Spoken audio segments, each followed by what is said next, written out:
Hey, everybody. I'm so excited to connect with my sister in ministry who is doing some things that on a high level. I'm so excited about what she's doing. And she is someone who's not a stranger to my community, Victoria. Who is with Choose to Think. She has been renewing the minds of so many people and just bold as it relates to her work in the kingdom of God. And so I am really wanting to hear from her as it relates to where she is right now in ministry, what is she's most excited about in ministry, and what words of advice she might have for others who are starting their ministry. And so, Victoria, if you could just briefly kind of share with my audience, what is it right now that you are doing that you're most excited about with your ministry that you want to share?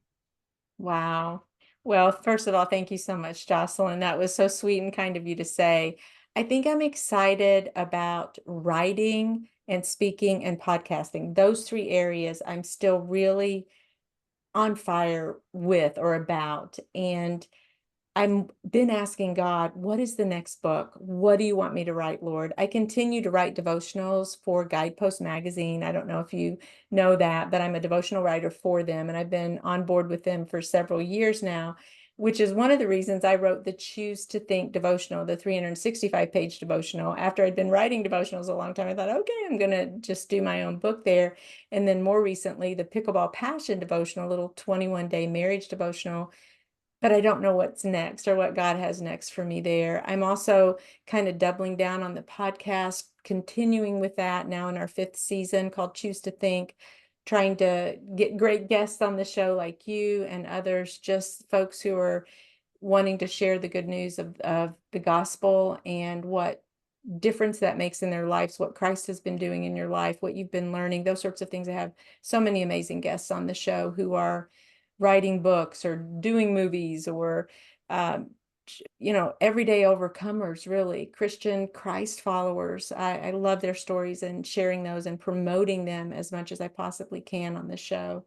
And then, of course, speaking, that also really, I love to just go chat with other women about the 7 R's for living their best thought life, for example, because it's a proven method that I developed after overcoming depression back in 2016.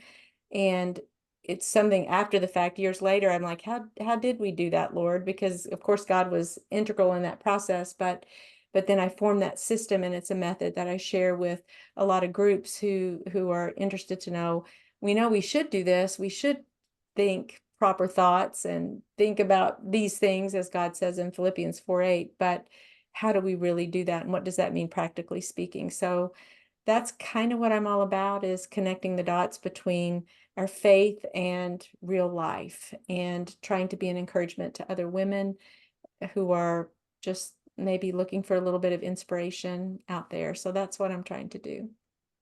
That's what you are doing, Victoria. You're not trying, you're doing it. Okay, yay. Yes, yes, yes. And backing up because you've been in this game for some years, but this channel is for helping women who also might just be getting started. They're afraid to get started with Mm. their ministry. They have a lot of doubt and might not even know the next step. So what really helped you to get started, Victoria? What was that point where you said, I'm going to accept this call? Just kind of take us back to that point.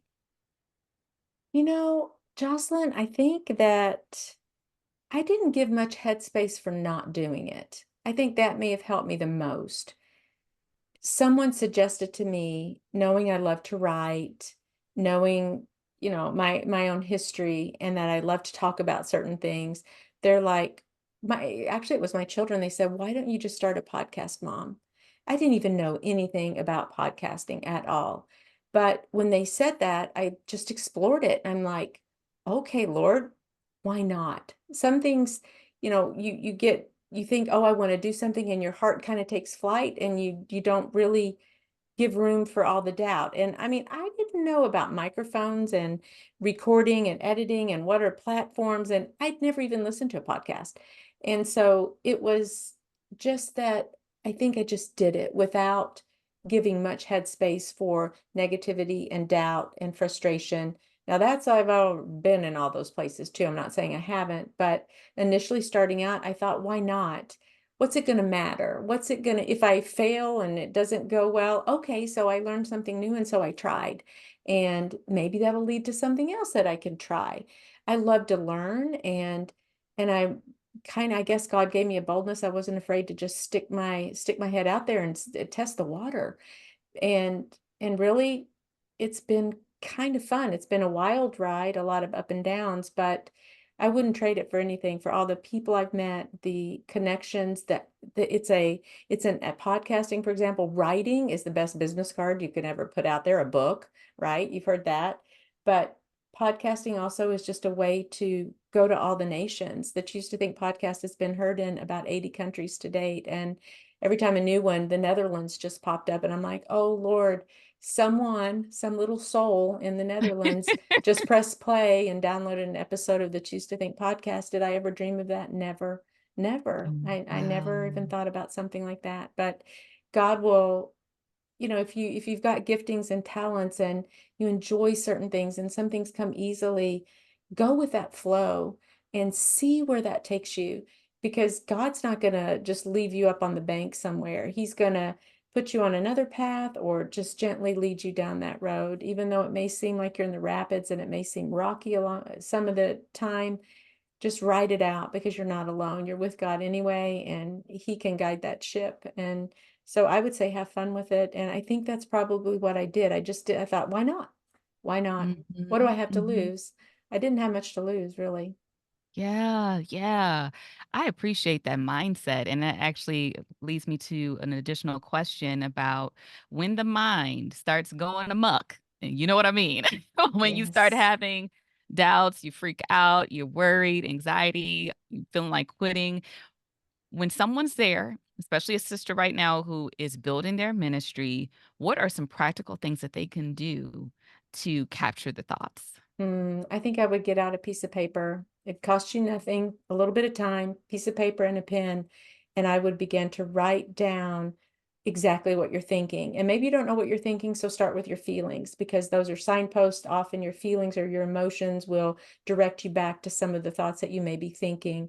Scientists tell us that we have anywhere between 6,000 and 60,000 thoughts a day, and that about 85% of them are negative. So if you're having some negative thoughts, you're probably like most of us who are kind of struggling in that area, who can. The lion's share of those thoughts are repeated, and they're they kind of cluster together. So they're thematic, is what I'm saying.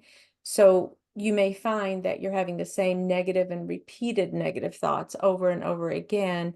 And the trick is to kind of isolate those. I would pray about it also. I don't ever want to do anything minus the Lord guiding and directing. So say, hey, Lord, I need help with this. I don't know what it is I'm thinking. I'm so overwhelmed. This is scary to me. I don't know if I have what it takes. Maybe I can't do it. Maybe I'll be a flop. I can't do it like she does. She's just, so amazing. And we can have all those kinds of thoughts, but get them down on paper.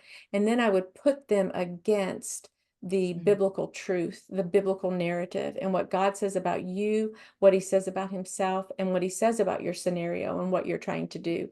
And if I could get a difference between the thoughts that are leading me in a dark place toward a kind of an icky place, versus the life-giving, truth-filled thoughts that God would say, then the energy that I spend, when I want to spend that energy on God-given, life-giving thoughts, instead of allow myself to go off into a direction that is very dark, is for lack of a better word, chaos, doubt, all the things where it's kind of like the enemy's playground. I don't want to suit up in armor for him. I don't want to play on his team. That's not the jersey I want to wear. So if I really want to wear God's jersey with my thought life, then I need to be thinking using the mind of Christ and attempting to filter my thinking through what He really says. And there's so many encouraging Bible verses that we can use to resist and to replace those negative thoughts or toxic thinking that we had been engaging. So first would be awareness, and then replacing those thoughts, and then resting and knowing that God's going to do all the heavy lifting in that process. It sounds kind of simple, but if you do that for, say, a month, you're going to notice changes in your attitude and in your mindset.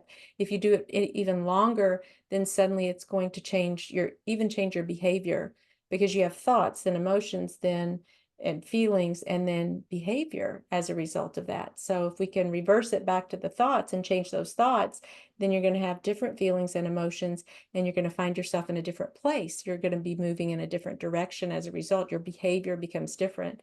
So acknowledging your thoughts, but not letting them really direct you or get the best of you, for lack of better phrase there, was really helpful for me. And matter of fact, Jocelyn, I do it to this day. You can look, I do brain dumps where I'm just like writing all the stuff that I'm thinking, because it's not a once and done. Choosing to think is not a once and done. It's a lifelong process and lifelong transformation as we grow closer day after day to the heart of God. And, we bear his image already, but we want to say, less of me, Lord, and more of you, so that we can shine our lights and be attractive Christian, Christ following individuals to draw others to his kingdom. And I don't know if that sounds frou-frou or not, but I really do mean what I'm saying. I love it. Victoria, any final words of advice for a sister who's starting their ministry? I would say, get in your corner someone like Jocelyn. That's what I would say, Jocelyn. No joke.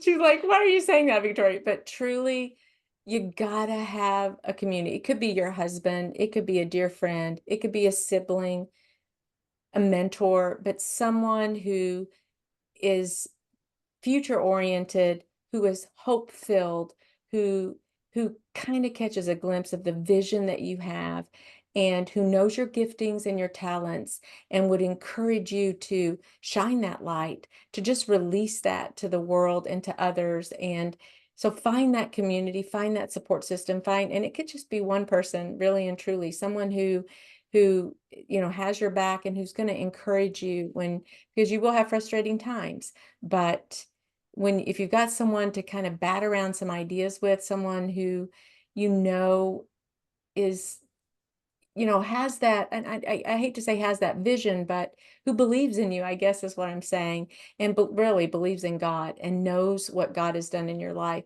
That's the individual. I think of a dear mentor of mine right now. She knows intimately what God has done in my life, and she's my biggest cheerleader.